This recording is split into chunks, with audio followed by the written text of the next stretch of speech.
मेरा प्रिय दर्शक എൻ്റെ പ്രിയ കാഴ്ചക്കാരെ എൻ നண்பர்களே मेरे साथी yesterday I given you some hints of prepositions. That's gadi. Okay, then prepositions are 80 numbers. Okay, the first one is noun. Nama, naam Hindi mein. What's it? Noun is the name of a person, place or thing. അപ്പോൾ ഒരു വ്യക്തിയുടെ പേരാവാം, അല്ലേ, ഒരു സ്ഥലത്തിൻ്റെ പേരാവാം, ഒരു സാധനത്തിൻ്റെ പേരാവാം, അല്ലേ. It's A person, place or thing. Okay, but for an example, I'll give you a name, any name, Raju, Geeta, like that. Then place, Calicut, Delhi, like that. Then thing means table, chair, anything, pen. Okay, that's noun. Then second one, pronoun, sarvanoun. Its definition, instead of nouns, pronouns are used. You know, സർവനാമം എന്ന് പറയാം നമുക്ക് മലയാളത്തിൽ.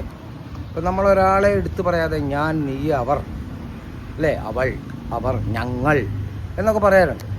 നീ, നിങ്ങൾ, അല്ലേ. അപ്പോൾ നമുക്ക് പറയാം I, then he, she, you, they, then we, like that, each. They are all are nouns. I, അല്ലേ, मैम, तू, तुम, आप, wah, we, like that. That's all that they are all pronouns. Okay, then third one, adverb.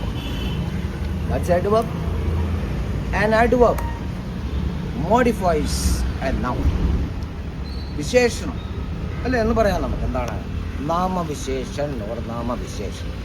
ഇപ്പോൾ നമ്മൾ പറയാം he's A good boy, അല്ലേ, അവൻ നല്ലൊരു കുട്ടിയാണ്, good.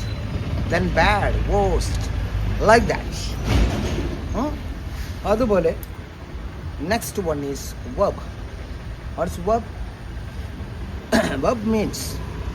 Verb indicates an action or a situation.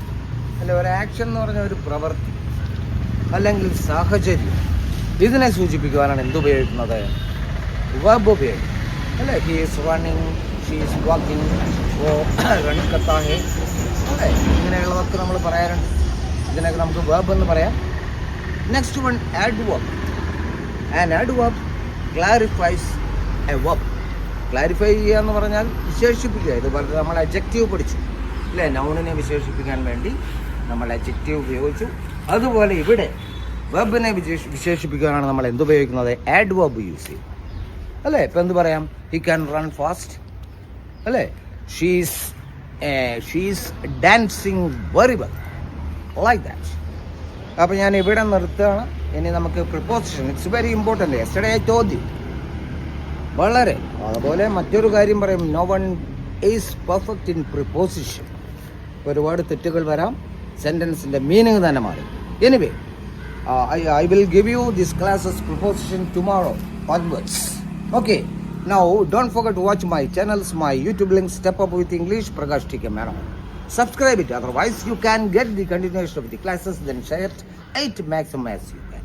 Okay, then my Facebook link, Prakash TK Not, Step Up with English 108, X-Junior, following and share, and Instagram my link, Prakash TK7. Sir, it's also following and share. Okay, then see you in my next